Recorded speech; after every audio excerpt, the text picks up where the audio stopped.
to our newscast reporting live from Egypt. We have received word from inside Paro's palace that the man named Moshe, along with his brother Aaron, have come forward to request that the Jews be freed. We have with us an Egyptian magician with first-hand information about the meeting that took place. Hello, sir. Can you please tell us the information that you have about this private meeting that just occurred? Well, it was a bit of a confrontation that I think Pharaoh didn't expect.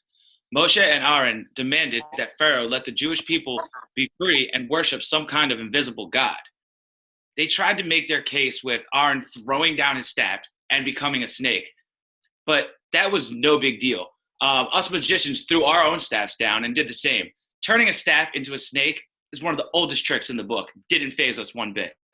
Aha. Well, our reporting on this meeting has found that Aaron's staff swallowed up the staffs of the Egyptians. Can you confirm that account? But do you think that might indicate that these two Jews do in fact have a higher power on their side and that they should be taken seriously? Absolutely not. Pharaoh has indicated that he's completely unmoved by this. He's not budging on his Jewish enslavement policy, and he assures the people of Egypt that there is no cause for concern. All right. Well, there you have it. Egyptians have no reason to worry. Thank you for being here tonight. Thank you for having me.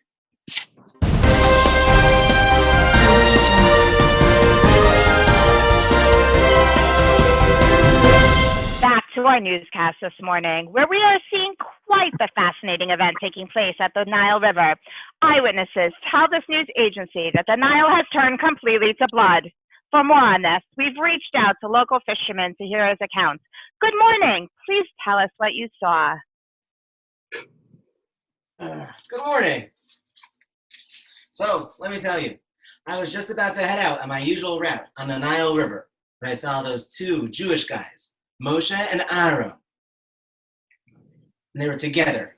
Aaron hit his staff on the water, and all of a sudden, it turned red into blood. Let me tell you, the smell was awful, and all the fish were turning out dead and stinky. Wow, that must be a big blow to your business. Well, I don't know. I think it's just some fancy magic. It'll all go away pretty soon. Oh, really? Why do you say that? Let me tell you, a short while after, Pyro came out to sea, and his own magicians did the same thing. Pyro rolled his eyes, as he always does, and turned around. It's pretty clear this is all just trickery to intimidate Egypt into letting the Jewish people go. This will blow over soon. Well, I certainly hope so.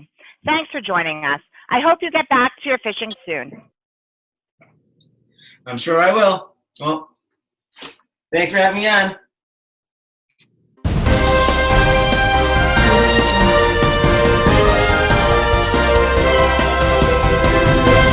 Morning and welcome back to our newscast live from Egypt. It's been a week since the Nile went red, and we now bring you a special report from inside Paro's palace. We have an exclusive interview with one of Paro's servants. Thank you for coming on. I hear things are hopping. Hopping is an understatement. Yes, they are.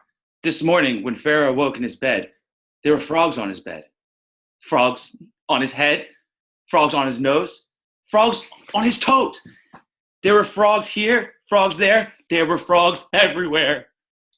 Wow! I do see the frogs coming out of just everywhere. You have direct access to Paro. What does he make of all of these frogs? Can we expect the frogs to go away anytime soon? I know that Pharaoh has arranged a special meeting with Moshe and Aaron today and is planning and requesting that they put an end to the frogs in exchange for freeing the Jewish people. I think we will see some relief very, very soon. Don't tell him I was here. That's a real reversal on the part of Paro. I sure hope this works. Thank you for providing this inside information, and thank you to our viewers for tuning in again today.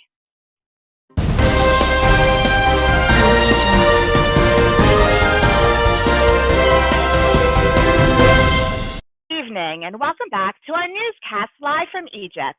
We thought after the frogs disappeared, the Jewish people would leave too, but Paro has taken away his offer to free the Jews, and we've been hit again with another plague. Here with us tonight is the owner of the Egyptian lice checking company. Thank you for joining us. what can you tell us about what's happening in Egypt right now? Things are great here, never better. Really? From what I've heard, there's a massive lice infestation. Absolutely, business has never been better. I've been getting more calls for services that today, more than last year's crazy dress-up day at the local school when a kid with lice let everyone try on his crazy hat. Hang on one moment, I'm getting another call. Yeah? Oh, yeah. Yeah? You can meet me at my salon. I'm going to help you with that lice right away. Oh, yes, I suppose that is good for your business. But how are the Egyptian people feeling about it? Oh, they hate it. That's why they keep calling me. No matter what I do, I can't get the lice out. They're everywhere. It's like they came right out of the dust on the ground and got into everything. But I don't think they're going anywhere too soon. I was just at one of Paro's advisors' home, and he told me that Paro isn't going to let the Jews go anytime soon. And I think without Paro freeing the Jews, this lice is going to stick around. Oh, yeah. Viewers at home, stay with us as we continue to keep you updated on this developing story.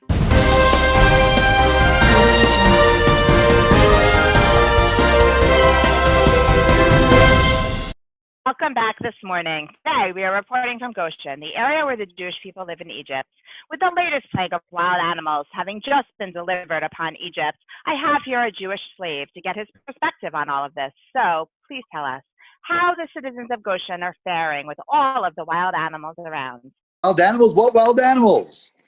The whole land of Egypt has been stricken with a plague of wild animals, destroying everything in their path. Are you not taking notice? Oh, I heard about this. But there are no wild animals in Goshen. And as I hear it, we'll be getting out of here pretty soon anyways. Moshe is negotiating a really good deal with Paro, so it won't be long before we're gone. Paro can't have all of Egypt go on like this for much longer. He's going to cave. I appreciate your faith in Moshe. No. My faith is in Hashem. Guess we will have to wait and see how the negotiations between Moshe and Paro go. Thank you for allowing me to visit you here in Goshen today. You're welcome.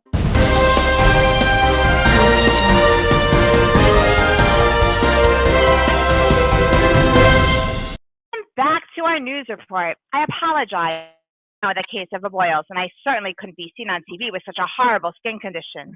After that, I couldn't get out at all. There was fiery hail pouring down all across Egypt, and driving conditions were just awful. Then locusts.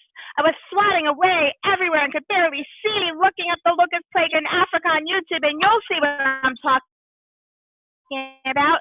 But I to finally get into no, I'm just getting word that we're now in the plague of darkness. I can't see a thing. We are just going to have to leave it there. Hopefully this will all be over soon, but there's no telling what will happen next. Stay tuned.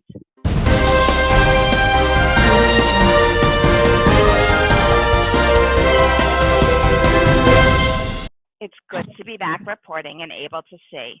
There's been a sad news in the land of Egypt as the 10th plague hits. The death of the firstborn. It seems that was the last straw for Paro, and he finally let the Jewish people out.